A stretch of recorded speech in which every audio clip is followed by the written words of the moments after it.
কসবার এই নক্কারজনক ঘটনার পর এবার মুখ খুলেছেন কলেজের চেয়ারম্যান। খুব নিন্দনীয় ঘটনা, আসল রহস্য বের করব। ছবি তুললেই দলের কেউ হয়ে যায় না।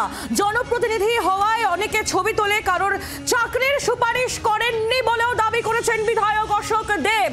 স্টাফের দরকার ছিল কলেজে, চাকরির আবেদন করে মনোজিৎ। রাজনৈতিক চক্রান্ত থাকতে পারে এমনই মন্তব্য করেছেন বিধায়ক অশোক দেব। প্রবীর চক্রবর্তী আমাদের প্রতিনিধি রয়েছেন আমাদের সঙ্গে টেলিফোন লাইনে। প্রবীর, এর আগে এই অভিযোগ উঠেছিল যে কলেজের গভর্নিং বডির তরফ থেকে মনোজিতের চাকরির সুপারিশ করা হয় এবং তারপরেই এই মনোজিৎ, যে কসবা গণধর্ষণ কাণ্ডের মূল অভিযুক্ত, তাকে অস্থায়ী কর্মী হিসেবে নিযুক্ত করা হয় সাউথ ক্যালকাটা ল কলেজে। আর এখন বিধায়ক তিনি বলছেন যে কারোর চাকরির সুপারিশ করা হয়নি। দেখো, অশোক দেবের পরিষ্কার বক্তব্য, দু তিনটে বিষয় রয়েছে। এক, যে ছবি তুললেই কাছের লোক হয় না, তারা জনপ্রতিনিধি। প্রচুর মানুষ প্রতিদিন তাদের সঙ্গে কাজের জন্য আসেন এবং কেউ কেউ ছবি তোলেন। সবাইকে চেনা সম্ভব নয়, এবং কেউ যদি ছবি তোলে সে যে কাছের লোক এটা কিন্তু নয়, কারণ তারা জনপ্রতিনিধি। তাদের প্রচুর মানুষের কাছে যেমন তাদেরকেও যেতে হয়, প্রচুর মানুষকে তাদের কাছেও আসতে হয়। কেউ কেউ ছবি তোলার আবদার রাখেন, সেই আবদার তারা মেটান। তাদের ছবি তোলা মানে কাছের লোক নয়। পরবর্তী যে অভিযোগ অশোক দেবের বিরুদ্ধে উঠছে যে তিনি চাকরির রেকমেন্ডেশন দিয়েছেন, সেক্ষেত্রে অশোক দেবের বক্তব্য যে তিনি সারা জীবনে আজ পর্যন্ত কাউকে কোথাও চাকরির রেফারেন্স বা রেকমেন্ডেশন তিনি দেননি। আজ পর্যন্ত কাউকে চাকরির কোনো সুপারিশ তিনি করেননি।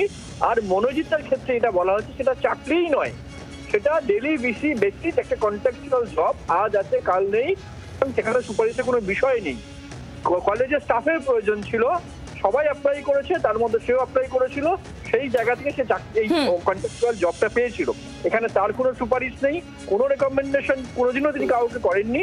একেবারে তিনি দাবি করছেন যে কোনো রকম কোনো সুপারিশ করা হয়নি, এটা অস্থায়ী একটা পদ। কি বলা হচ্ছে ঠিক অশোক দেব, বিধায়ক অশোক দেবের তরফ থেকে, শোনাবো আপনাদের।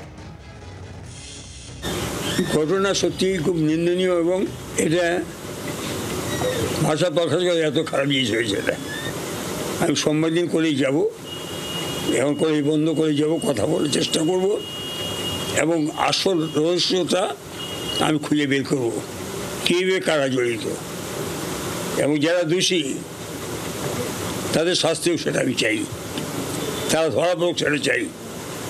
আমি বলেছি, আমার দলও বলেছে, এবং এটা ঠিক এগুলো বাড়তে দেওয়া উচিত নয়।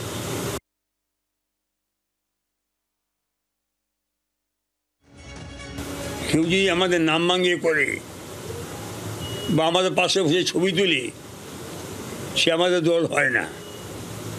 আমাদের কাছে আমরা জনপ্রতিনিধি, হাজারটা মানুষ আমাকে আসতে পারে, বিভিন্নভাবে ছবি তুলতে পারে। ছবি দেখে আমি দল করে ঠিক করা নয়।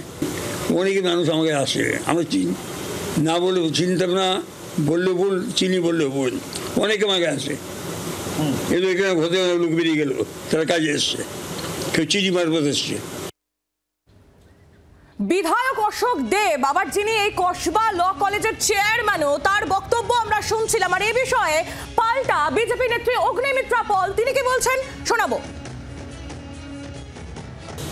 আমরা ধর্ষিতা হব,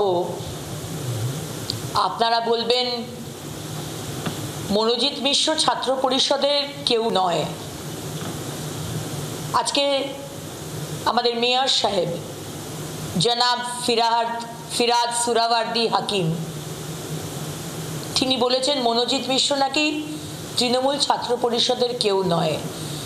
তো অশোকবাবু, আপনারা এরকম এক একটা স্টেটমেন্ট যদি করে দেন,